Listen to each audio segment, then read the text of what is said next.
उत्तर प्रदेश और कर्नाटक का संबंध आज से नहीं, त्रेता युग से है।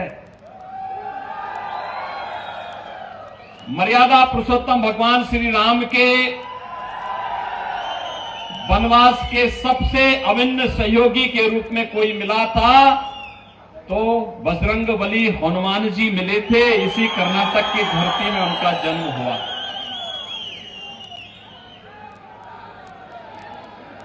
और इसीलिए आप देखते होंगे ये मित्रता कितनी अभिन्न है, कितनी अभिन्न मित्रता है।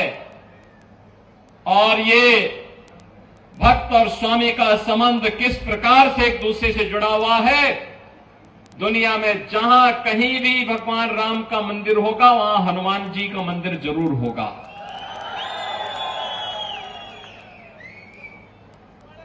और ये संबंधों की व्यवस्था केवल वहीं से नहीं,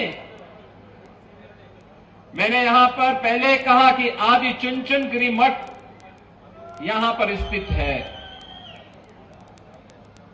भैरेश्वर स्वामी जी महाराज वहां पर विराजमान हैं।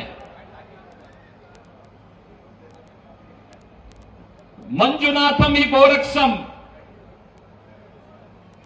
भगवान मंजुनाथ और भैरेश्वर एक साथ यहां पर प्रकट होते हैं।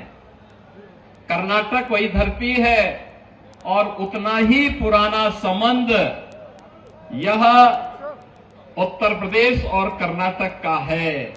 और इसीलिए जब मैं यहां पर आता हूं तो एक आत्मीयता का भाव मेरे मन में पैदा होता है।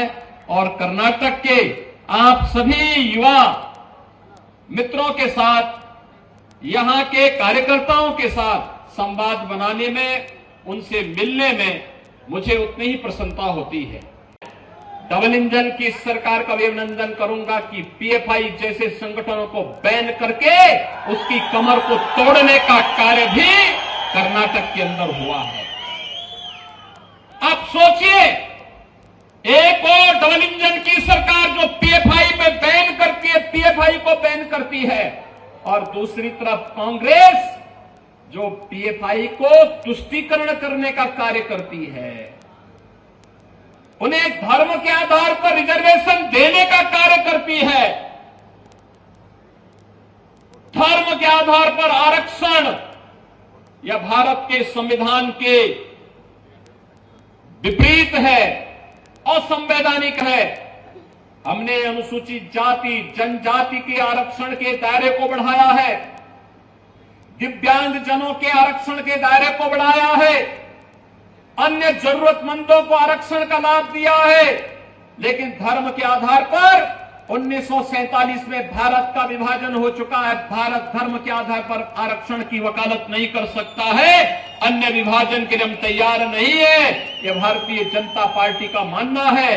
क्योंकि हम सब मानते हैं एक भारत श्रेष्ठ भारत की परिकल्पना ही भारत को आगे बढ़ाएगी। देखा होगा कि इन्होंने धर्म के आधार पर आरक्षण देकर भारत के संविधान की अवमानना की है।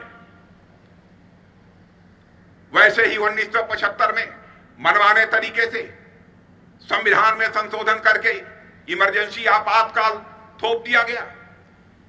लाखों की संख्या में लोगों को जेल के शिक्षों के पीछे डाल दिया गया। उस समय भी कांग्रेस की ही सरकार केंद्र में थी। भारतीय जनता पार्टी, मेरे बहनों भाइयों, इस प्रकार का पाप कभी नहीं कर सकती है, सत्ता मिले या न मिले।